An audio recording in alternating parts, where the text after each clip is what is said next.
الحمد لله كفى وسلام على عباده الذين اصطفى أما بعد أعوذ بالله من الشيطان الرجيم بسم الله الرحمن الرحيم وما محمد إلا رسول قد خلت من قبله الرسل أفإن مات أو قتل انقلبتم على عقبيه وقال النبي صلى الله عليه وسلم إنما الأعمال بالنيات أو كما قال عليه السلام إلى آخر الحديث। রসুল আকরাম সাল্লাল্লাহু আলাইহি সাল্লামের ভূমিষ্ঠ হওয়ার পূর্ব মুহূর্ত থেকে নিয়ে রসুল করিম সাল্লাল্লাহু আলাইহি সাল্লামের হেলফুল ফজুল নামে সংগঠনের অর্থাৎ যুব সমাজকে নিয়ে একটা সংগঠন তৈরি করা পর্যন্ত আমি বিগত ভিডিওগুলোয় কথাগুলো বলেছি।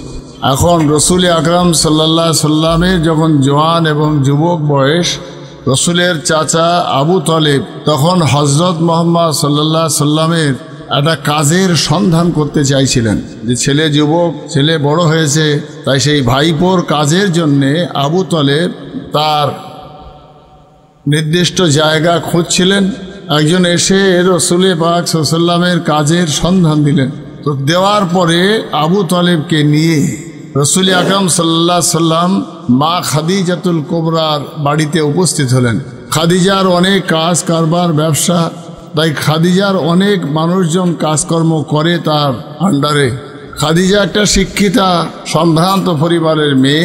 তার পূর্বের স্বামীর ইন্তেকাল হওয়ার পর সেখান থেকে একটা অর্থ সে পেয়েছে, সম্পদ পেয়েছে, বাপের একটা অর্থ আছে।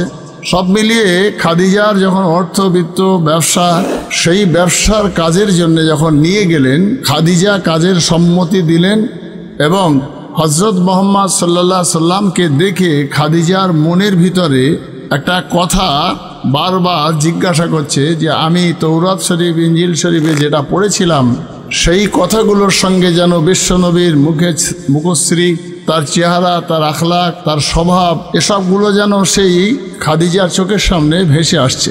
তো যাই বা হোক, কাজে যখন রাখলেন, খাদিজার কর্মচারী হয়ে বিশ্বনবী যখন গেলেন, তো খাদিজা রসুল করিম সাল্লাল্লাহু আলাইহি সাল্লামের সেই আখিরি জামানার নবী হওয়ার যে নিদর্শনগুলো কেতাবে পড়েছিলেন সেইগুলো আর রসুলুল্লাহর চালচলন সব মিলিয়ে তিনি পরীক্ষা নিরীক্ষা করছেন এবং মূল দায়িত্ব দিয়ে রসুল পাক সাল্লাল্লাহু আলাইহি সাল্লামকে শাম দেশে পাঠালেন ব্যবসা করার সূত্রে।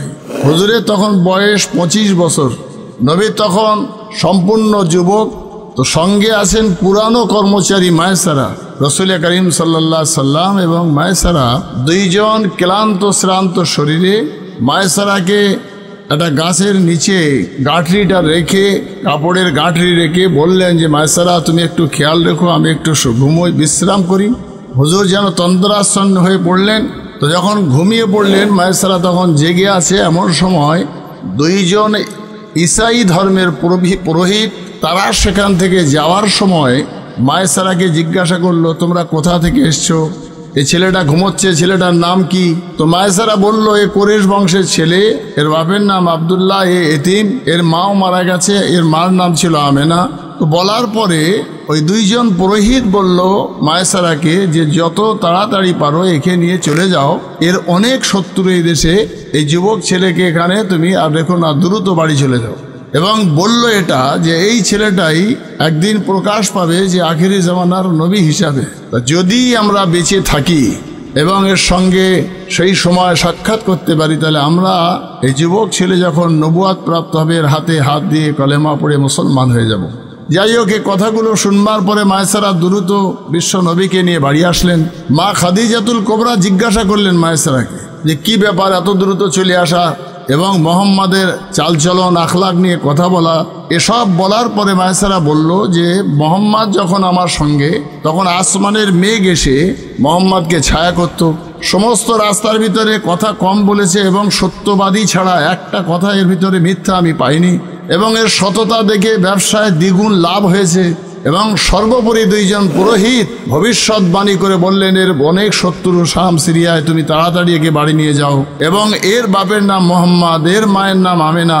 এসব কথা কিন্তু তারা বলেছে। খাদিজার আর বিন্দু পরিমাণের সন্দেহ রইল না এবং তিনি তার সেই পড়া এবং বাস্তবে এই কথাগুলো মিলিয়ে নেওয়া খাদিজাকে আরও আকৃষ্ট করলো বিশ্বনবী সাল্লাল্লাহু আলাইহি সাল্লামের প্রতি, এবং তিনি মায়েসারাকে পাঠালেন আবু তালেবের কাছে।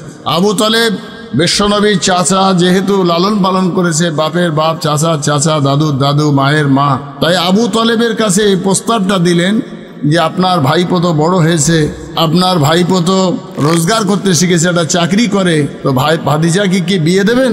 একটা সুন্দরী পাত্রী আছে, সে প্রস্তাব পাঠিয়েছে। আবু তালেব বললেন, নিঃসন্দেহে ভাইপো যখন শেয়ানা হয়েছে, বড় হয়েছে, সাবালক হয়েছে, তাকে তো বিয়ে দিতেই হবে।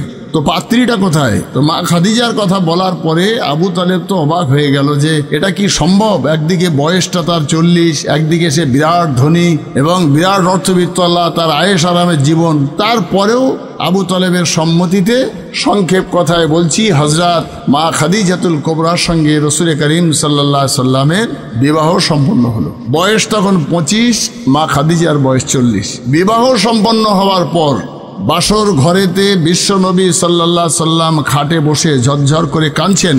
মা খাদিজা বলছেন যে আমার কি বয়স বেশি বলে চাচার অনুরোধে বা চাপে কি আপনি বিয়ে করেছেন, না আপনার কি মনের কাছে মেনে নিতে পারেননি? অনেক কথা খাদিজা বললেন। বিশ্বনবী সব কথা কান দিয়ে শুনলেন, চোখ দিয়ে ঝরঝর করে পানি পড়ছে।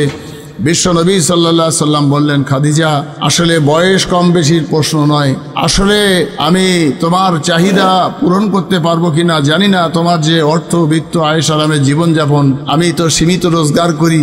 তারপরে মা খাদিজাতুল কুবরা বলেছিলেন যে এই অর্থবিত্ত নিয়ে আপনি যে ভাবছেন, এসবগুলো কেন? তবে যে শুধু তাই নয়, আজকে যদি আমার মা হায়াতে থাকতো, বৌমার সোহাগ, তুমি তার শাশুড়ির হাতটা তোমার মাথার উপরে, আমার আব্বা যদি হায়াতে থাকতো তাহলে আমার বাপের হাতটা তোমার মাথার উপরে আশীর্বাদ দিত, সেসব থেকে তুমি বঞ্চিত।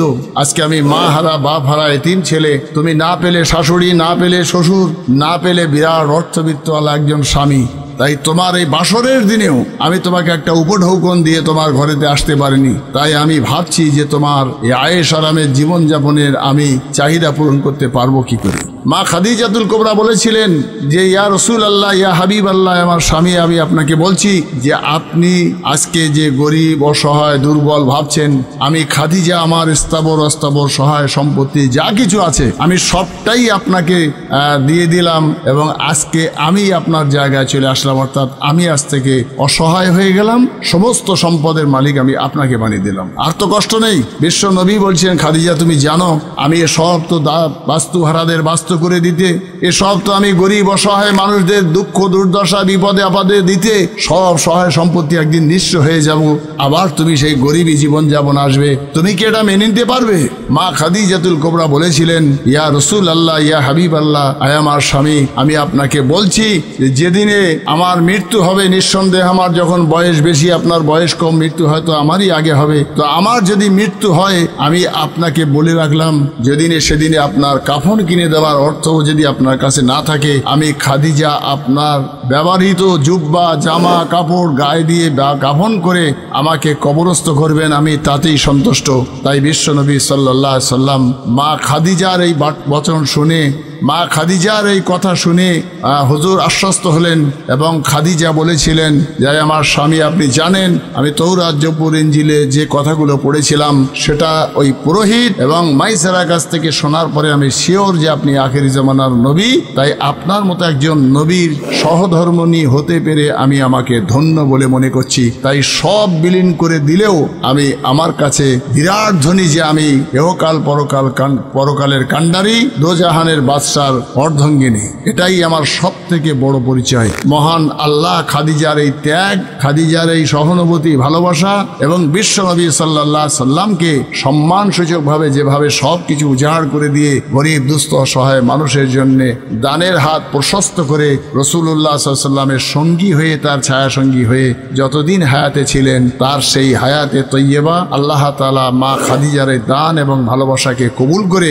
আমাদের প্রত্যেকের ঘরে ঘরে মা খাদিজার আখলাক, স্বভাব প্রত্যেকটা নারীর জীবনে যেন আসে ইনশাআল্লাহ। বিশ্বনবী সাল্লাল্লাহু আলাইহি সাল্লাম মা খাদিজার বিবাহের পরে, তারপরেই রাসূল করিম সাল্লাল্লাহু আলাইহি সাল্লামের শুরু হলো সেই গারে হেরায় যাওয়া, তপস্যা, জ্ঞান, ধ্যান, কোরআন নাজিল হওয়া, সে সব কথাগুলো ইনশাআল্লাহ আমি পরের ভিডিও আপনাকে বলবো। ওমা তৌফিকি ইল্লা বিল্লাহ। আসসালামু আলাইকুম ওয়া রাহমাতুল্লাহ।